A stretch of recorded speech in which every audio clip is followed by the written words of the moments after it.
Wow, it's so bright. Look at the sun.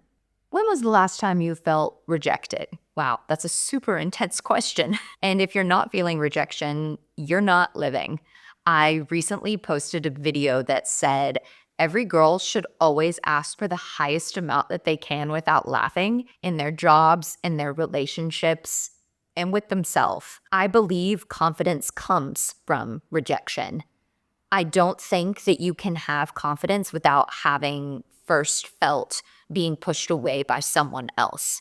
And my personal story with rejection, I lost one of my closest friends a few years ago because of the way that she criticized me and my artistic value that I give to the world, that my ability to speak to others confidently, make videos online, was something that she rejected, and it's something that she really criticized me for, only because she wouldn't do it herself. And I think that when you can look at critics and you can look at people that reject you in that way as fuel to continue to do what you love to do, it's beautiful, and it can expand you in so many different ways. And it also leaves room for people that are going to come and help you and love you and take care of you and support you. And I also think it gives you the opportunity to take care and love yourself more. It's really important not to reject yourself, to accept the parts of yourself that you have felt were rejected by others, or parts that you have been taught to be ashamed of.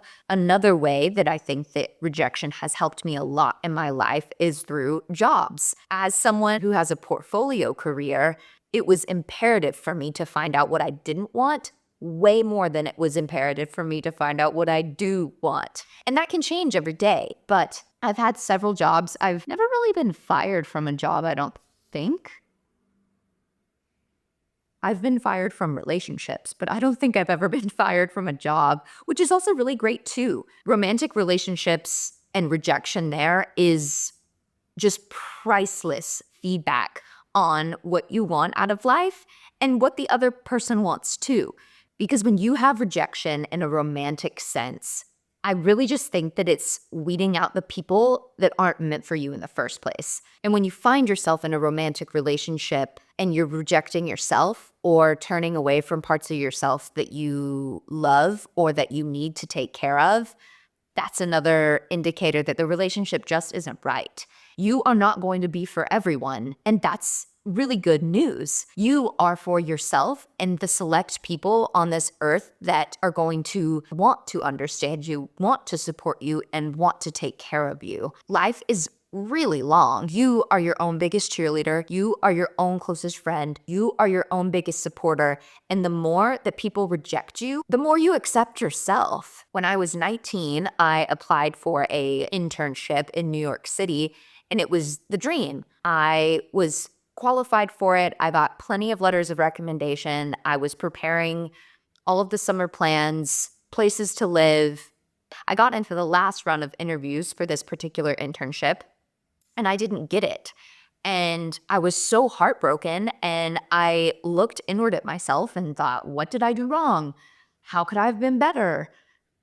Is there anything that is going to help me get into this career path other than this internship? And so that summer, I actually ended up going on a mission trip with a church that I started interning for, which was not a part of the plan at all.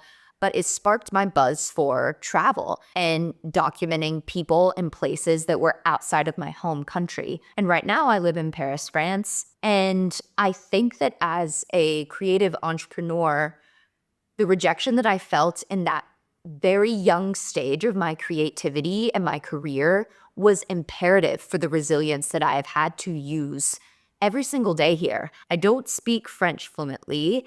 Going through the administration, the visa system, the bureaucracy here is never easy.